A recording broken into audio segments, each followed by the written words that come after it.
Vamos a orar y bendecir lo que Dios nos está por dar. Cierra tus ojos, por favor, por un momento. Y te pido que repitas con unción y con toda la fe de tu corazón esta oración conmigo.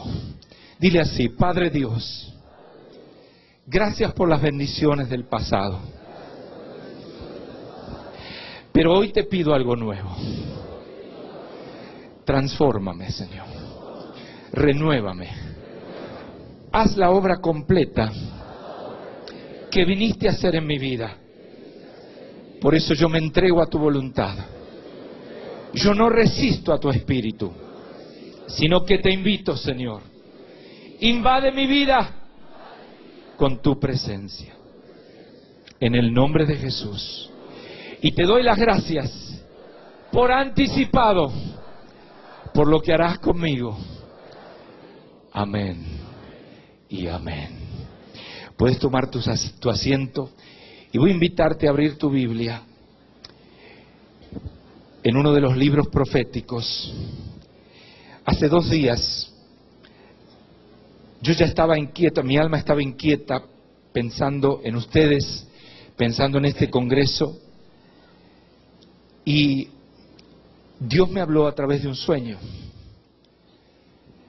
Esa noche soñé clara y nítidamente que alguien venía hacia mí. Yo no podía ver su rostro, no puedo decirte si era ángel o persona, pero se acercaba a mí y me decía: abre tu Biblia en Ezequiel capítulo 33.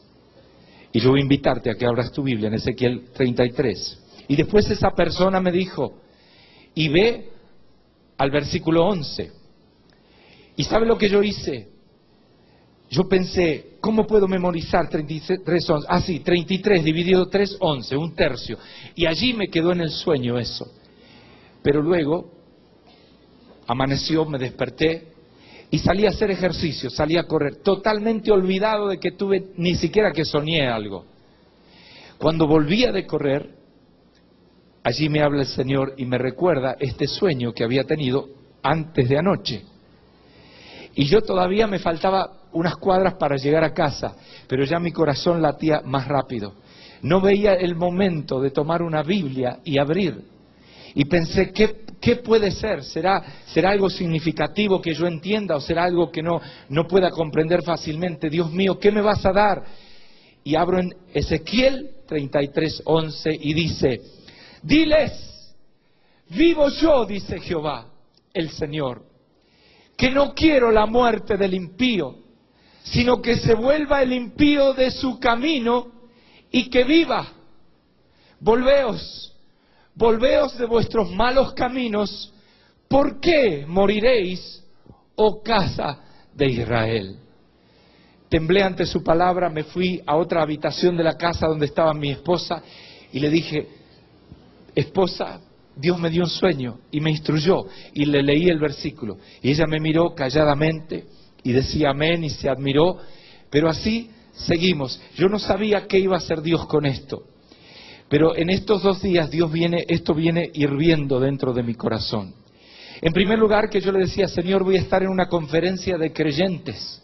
No solo eso, muchos de ellos muy llenos de Dios, del Espíritu Santo. No solo eso, Señor, que esta es gente que te ama y que busca avivamiento. Y este versículo parece ser para gente que no es de la iglesia. Sin embargo, fíjate que dice la última parte: ¿por qué moriréis, oh casa de Israel? Está hablando al pueblo suyo, está hablando a su gente.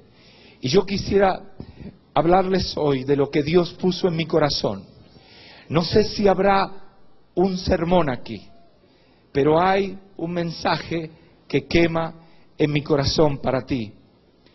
Y es que quiero hablarles de lo que Dios está buscando en su pueblo en estos días.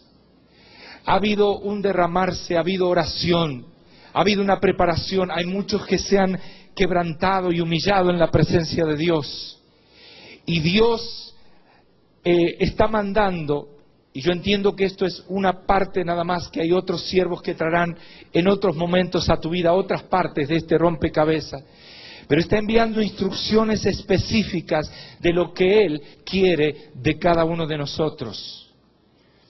En primer lugar, Dios quiere que le escuchemos atentamente. El Señor está pidiendo un nivel de atención espiritual, un nivel de enfoque cuando Él habla, que quizá nunca antes habíamos conocido. Hermanos, por muchísimos años yo escuchaba la palabra de Dios, escuchaba alguna profecía, alguna exhortación, pero te digo sinceramente que no la tomaba tan seriamente como la tomo ahora. Puesto que cuando uno está muchos años en la iglesia o en el evangelio, muchas veces se acostumbra un poquito. Y también cuando ve a alguno que dice profecía y están totalmente equivocadas, entonces ya entra esa duda y muchas veces se torna una incredulidad o un rechazo de la palabra que Dios puede enviar. Y hay cristianos que tienen su fe averiada, lastimada, y entonces cuando viene realmente palabra de Dios a sus corazones, ellos todavía dicen, lo voy a pensar, vamos a ver. Nada es seguro, todo es relativo. Creen en la relatividad espiritual. Y sin embargo Dios está hablando específicamente a su pueblo en estos días. ¿Cuántos creen que necesitamos palabra general de Dios y palabra específica de Dios? No dice la Escritura, no dice Jesús, mis ovejas oyen mi voz. Una de las señales del cristiano verdadero es que sabe discernir la voz de su pastor, Jesucristo. Amén. Así que Dios está llamando a la iglesia, te está llamando a ti y a mí, a ser oidores muy atentos, quizá como nunca antes habíamos atendido. Fíjate que dice en el versículo 11, diles, vivo yo, dice Jehová. Con una introducción como esa, hermanos, significa que lo que está por decirnos Dios es muy importante. Yo existo, yo vivo, yo habito, dice el Señor. No estoy muerto y les estoy hablando. Palabra viva de Dios. Hay gente que lee la Biblia como si fuera palabra muerta y tienen los devocionales más aburridos del mundo. Pero cuando tú no solo lees la palabra, sino que la escuchas, esa palabra comienza a hacerse palabra viva dentro de tu corazón. ¿Cuántos lo están percibiendo esto y lo están tomando? Mira, cuando veníamos hacia aquí, salimos de Chicago, te contaba ese avión, tuvimos un aterrizaje forzoso. La gente venía mirando la película, estaba todo tranquilo, venían sirviendo cosas para tomar y yo estaba allí con mi computadora, cada uno en lo suyo.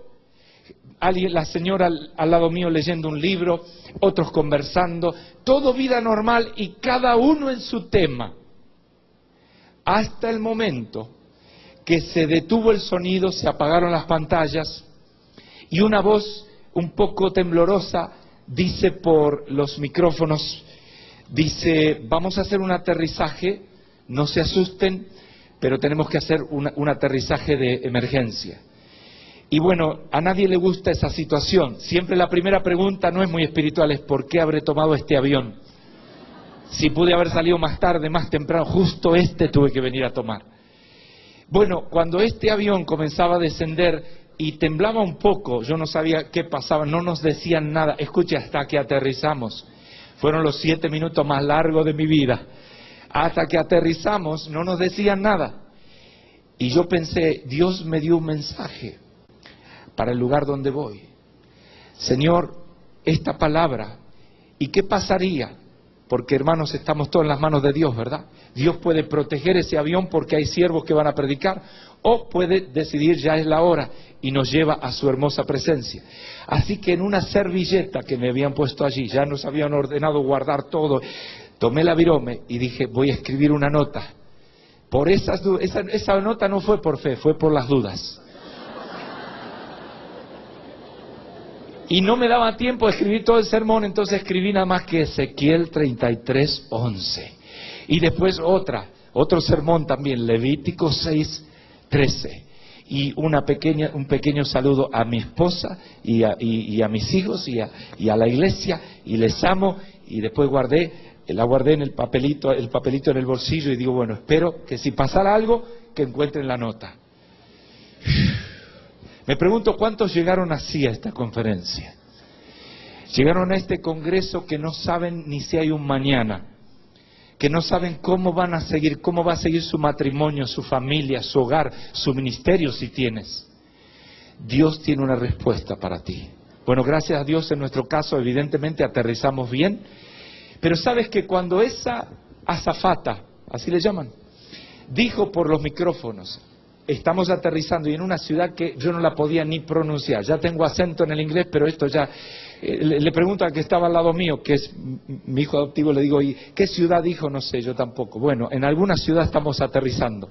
No es Chicago, esa sí ya la aprendí a mencionar. Y allí aterrizábamos. Pero en el momento que ella dijo que íbamos a aterrizar de emergencia, hubo un silencio total. Ya nadie abría hojas, ya nadie movía computadoras, ya nadie hacía nada. Una atención absoluta. Mira, Dios está mandando señales en este planeta, está permitiendo ciertas cosas que están conmoviendo a las naciones. Y Dios usa esto. Muchas veces lo permite, aunque no está directo en su voluntad. Lo permite porque también quiere que haya silencio en el planeta y que la gente empiece a buscar la voz de Dios. Que nos enfoquemos. Dice el Señor, vivo yo. Diles, vivo yo. Diles que lo que voy a decir está introducido por esta frase: estoy vivo. Estoy en medio de mi pueblo. Dios quiere que le oigamos atentamente. En el libro de Apocalipsis habla a las 7 iglesias y repite siempre lo mismo. En 7 ocasiones repite esto. Entre otras cosas, dice, el que tiene oído, oiga lo que el Espíritu dice a las iglesias. Es algo serio. Se trata de que la existencia misma de Dios, la presencia de Dios, respalda lo que Dios te va a decir, aún en esta noche. Y la Biblia nos dice que la palabra de Dios es viva y eficaz, como espada de 2 filos, que penetra hasta dividir, partir, discernir el tuétano, divide el alma del espíritu, divide lo que es emociones naturales y humanas de lo que es el mover del Espíritu de Dios. Así de profunda viene la palabra de Dios para nosotros. Pero en segundo lugar, Dios quiere evitar el desastre. Dios quiere evitar el desastre. Vivo yo, dice Jehová, que no quiero la muerte del impío. Hermano, yo te pido que esto ya lo grabes para siempre en tu corazón. No es el plan de Dios que tu vecino se vaya al infierno. No es el plan de Dios que tu familiar rebelde se pierda. Sino que hay un plan divino, supremo y maravilloso. Y es este: Dios no quiere que ninguno se pierda, sino que todos procedan al arrepentimiento. Así es el amor de Dios. Hoy es el día de salvación. Recuerdo cuando yo era un adolescente, le hablé a otro adolescente un poco más grande que yo, le estaba hablando de Jesús. Él vino a nuestra iglesia. Mientras yo le hablaba, él saca su atado de cigarrillos, enciende el cigarrillo, comienza a fumar, y él hacía así. Y me echaba todo el humo en la cara. Y yo pensé, le debo prohibir que fume porque estamos en el patio de entrada a la iglesia. Pero después pensé, no, igual le voy a predicar. Le prediqué unos momentos más, pero ya me estaba irritando su desfachatez, su desafío.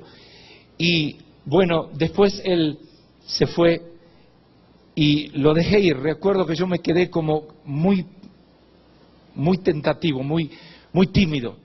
Y este adolescente se iba con otro